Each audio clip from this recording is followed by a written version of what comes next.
bakacağız? Bir şey yapmıyorum. Niye bağırıyor burada? Kaç kişiydiler?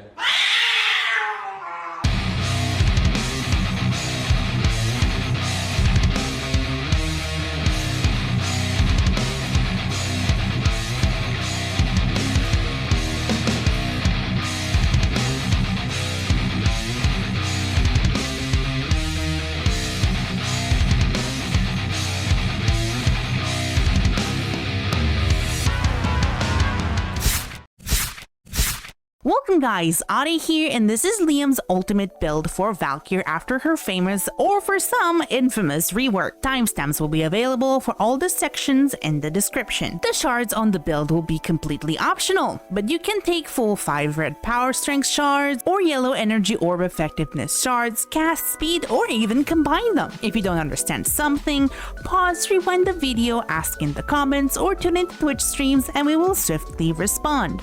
Before we get to the guide, I just want you to know that after the rework, you can play this Warframe without any mods on. Just the Warframe though. In fact, I did this unknowingly while hunting for my Lich on Steel Path, trying to remove that ugly zit off my neck for the fashion frame shots, which is insane. Warning, if your team is really good at killing, say, for example, you have this guy show up with the build we posted on this channel, link in the description, then you are in for a terrible time, because if you can't kill, well...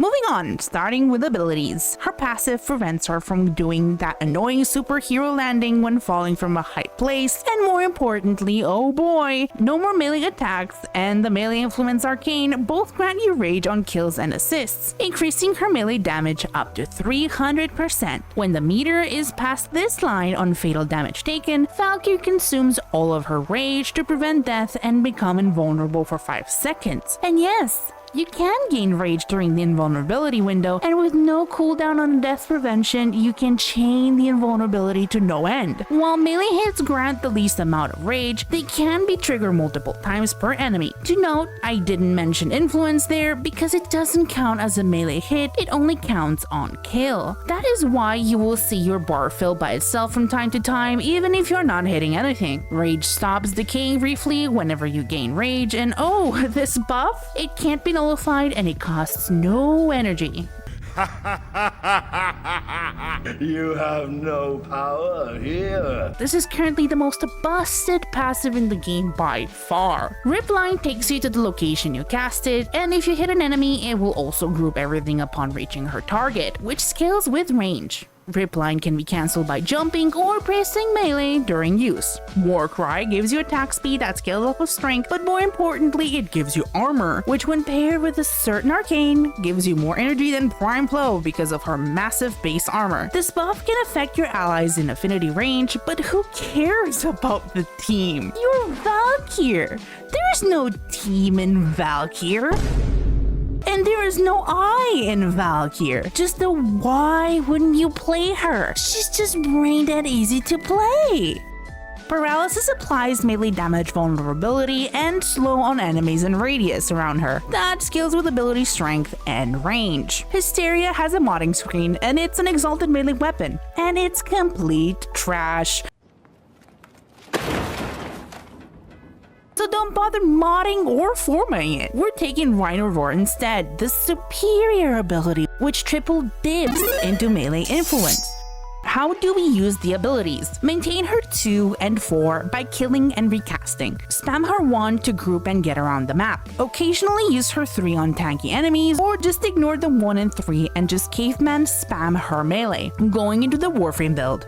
In the aura slot, corrosive projection. For strength would take this, for duration this, and then range from this. Constitution is our flex slot. Well, you can substitute it for whatever you like. You could go for Fortitude and Sure-Footed combo if you don't have Frank Sure-Footed. Swing Light and Eternal War are basically efficiency mods, since one removes energy cost and the other one removes the need to recast. Now, some of you may mention that this will prevent her from shield gating while airborne, but that doesn't matter because you are immortal anyway. But it will still work while on the ground at no cost to your mod slots as long long as you run the Augur mods on your secondary. Arcane Fury is optional, only really needed for level cap, so you can use anything you would like in there. You do need Arcane Battery maxed out because it's too good and it offers a ton of energy. For the primary, we recommend the Rauta in case you need to combo back up fast. Otherwise, you can use any weapon you want. Sprint speed is redundant, so you can skip Amalgam Serration for her since we use her one to get around, but make sure to equip that primary Dexterity Arcane. On the secondary, anything goes. Again, no need to run the 2 Augur mods since she's immortal, but you can keep them on with Amalgam Barrel Diffusion and secondary Dexterity Arcane. For the melee, we have the Namisola Incarnon. You can acquire the Namisola Incarnon from the Circuit in Duviri Steel Path or purchase it outright for 120 platinum from Cavallero in Zeraman when it's on rotation. By spending the platinum, you're skipping the dreadful Duviri flower picking, worm killing, fishing, and together with your purchase, you get all the materials that you can use on a different Incarnon. Win-win! The Incarnon is on an 8-week rotation, and if you're watching this video on release, you're in luck. Namisola Incarnon is up for grabs next week.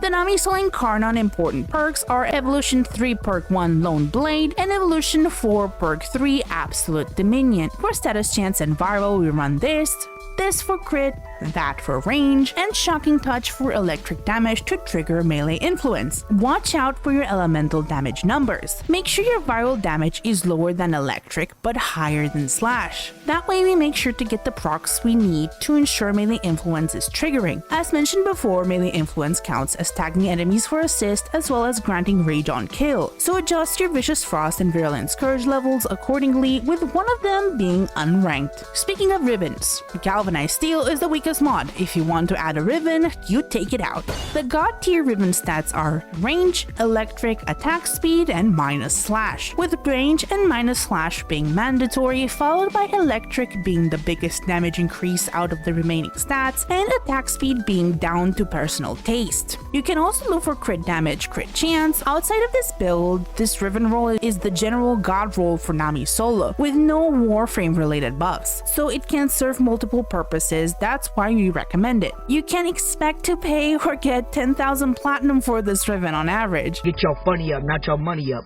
I mean your money up, not your funny up. If you don't have the Namisola Incarnon, use the same build and Riven God Roll stats on a melee weapon with high status chance, high range, moderate or high attack speed, and fluid stance when you're not using Valkyr's first ability. Here are some of our examples: Orthos Prime, Gwendel Prime, Machete Wraith. The pet build is a classic of Volpaphyla with the following mods.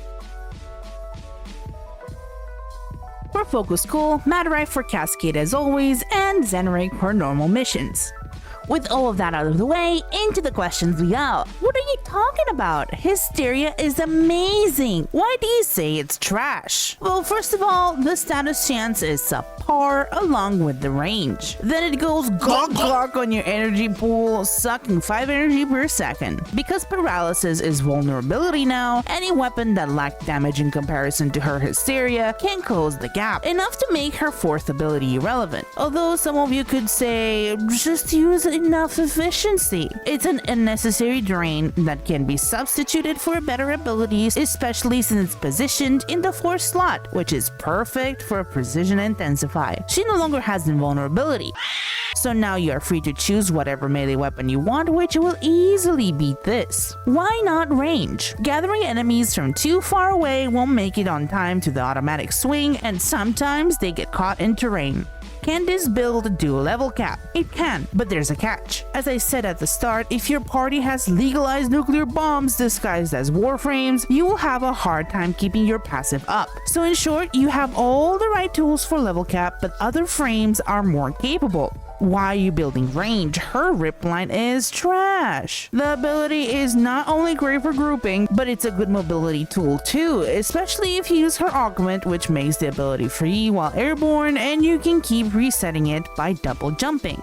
Most Valkyr mains said the rework is awful. You're wrong. If anybody comes up to you and says, I'm a main, trust me bro, they are most likely full of doo-doo, since they feel the need to impose their self-proclaimed title beforehand, making all further discussions with this individual useless because they already made up their mind that they know more than you. What do you think about the rework? Was it good or bad? Will you give this Valkyr build a shot? Leave your answer below. And that's it. Sub, like, comment, and join the Discord and tune in to catch Liam live.